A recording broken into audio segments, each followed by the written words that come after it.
ओम शांति। आज की मुरली का सार। मीठे बच्चे, अब तुम नए संबंध में जा रहे हो, इसलिए यहाँ के कर्म बंधनी संबंधों को भूल कर्मातीत बनने का पुरुषार्थ करो।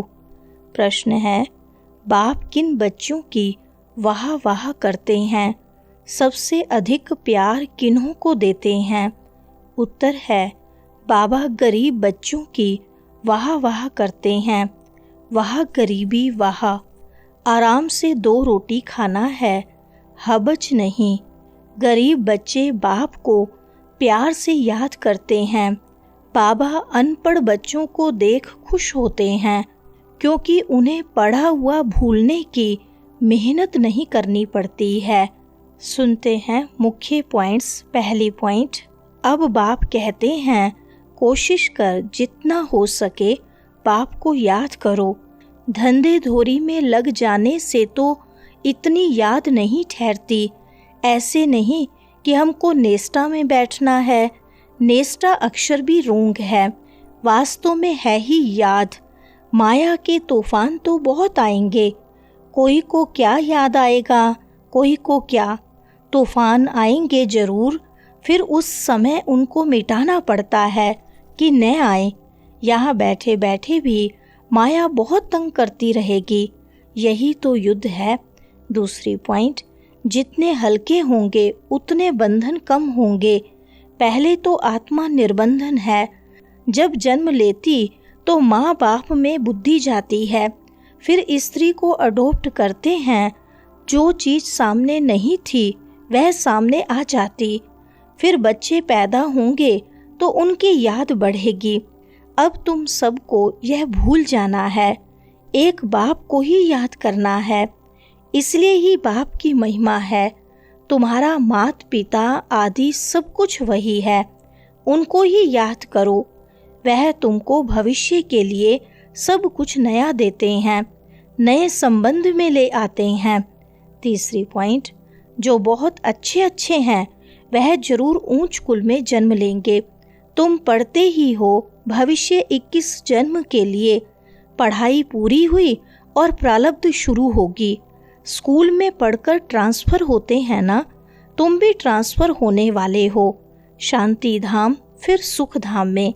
इस छीछी दुनिया से छूट जाएंगे। जब कहते हो हम नर से नारायण बनते हैं, इस सत्य नारायण की कथा को अच्छी रीति समझो। जो कहते हो वह करके दिखाओ। कहनी करनी एक चाहिए। चौथी पॉइंट, जो कर्मातीत अवस्था वाले होंगे वह कोई धर्मराजपुरी में सजाएं थोड़ी भोगेंगे। स्वर्ग में तो सजा होगी ही नहीं, वहाँ गर्भ भी महल रहता है, कोई दुख की बात नहीं। यहाँ तो गर्भ जेल है, जो सजाएं खाते रहते हैं। तुम कितना बार स्वर्गवासी बनते हो, यह याद करो तो भी सारा चक्र याद रहे। एक ही बात लाखों रुपयों की है। यह भूल जाने से, देहाभिमान में आने से माया नुकसान करती है। यही मेहनत है। मेहनत बगैर ऊंच पद नहीं पा सकते। पांचवी पॉइंट, बाबा को कहते हैं, बाबा हम अनपढ़ हैं, कुछ नहीं जानते। बाबा तो खुश होते हैं, क्योंकि यहाँ तो पढ़ा हुआ सब भूलना है। यह तो थोड़े टाइम के लिए शरीर निर्वाह आदि के लिए पढ़ना है।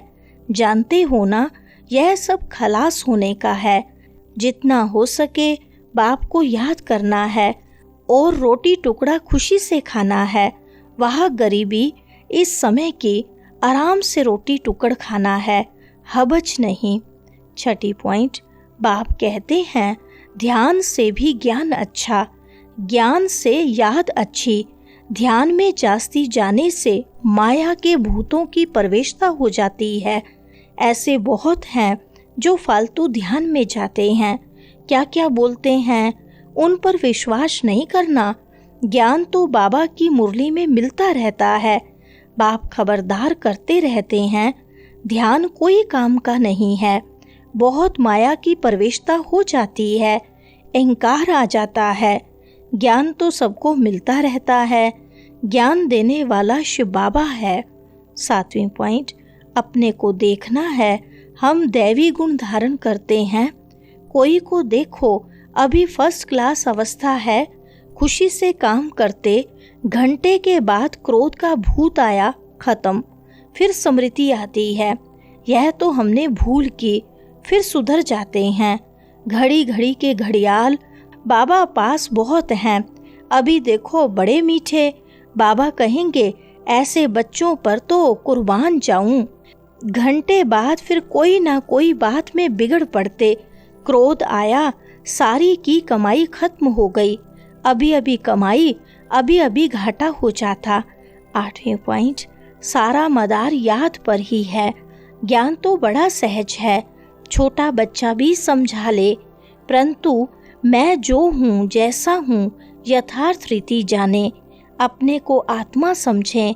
इस रीति छोटे बच्चे थोड़े ही याद कर सकेंगे।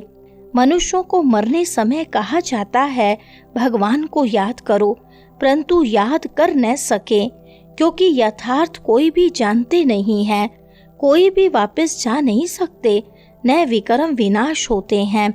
9वीं पॉइंट, परंपरा से ऋषि मुनि आदि सब कहते आए कि रचता और रचना को हम नहीं जानते, वह तो फिर भी सतोगुणी थे, आज के तमोगुणी बुद्धि फिर कैसे जान सकते। बाप कहते हैं यह लक्ष्मी नारायण भी नहीं जानते, राजा रानी ही नहीं जानते, तो फिर प्रजा कैसे जानेगी।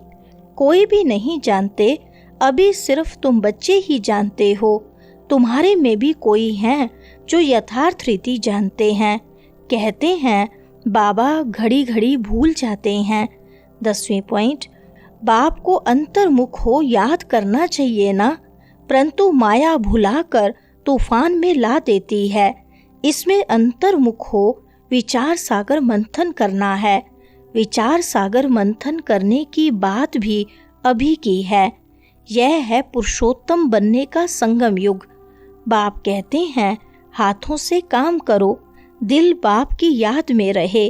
घर में रहते हुए भी बुद्धि में है कि हम फूल बनने के लिए पुरुषार्थ कर रहे हैं। यह है अनुभव की बातें। प्रैक्टिकल में मेहनत करनी है, याद की ही मेहनत है।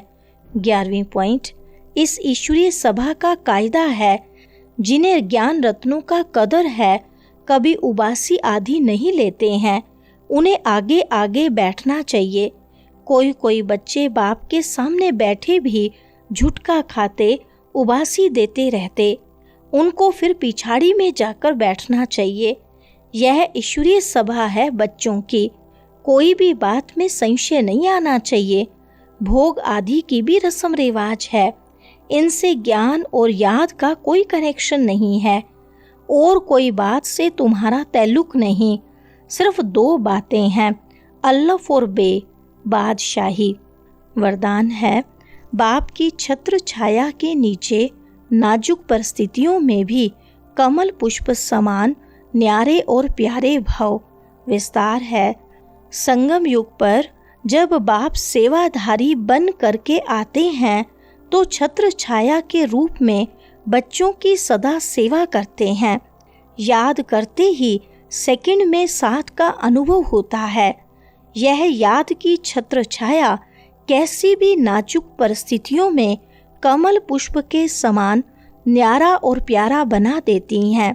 मेहनत नहीं लगती, बाप को सामने लाने से, सब स्थिति में स्थित होने से कैसी भी परिस्थिति परिवर्तन हो जाती है। स्लोगन है, बातों का पर्दा बीच में आने न दो तो बाप के साथ का अनुभव होता रहेगा। अच्छा, ओम शांति।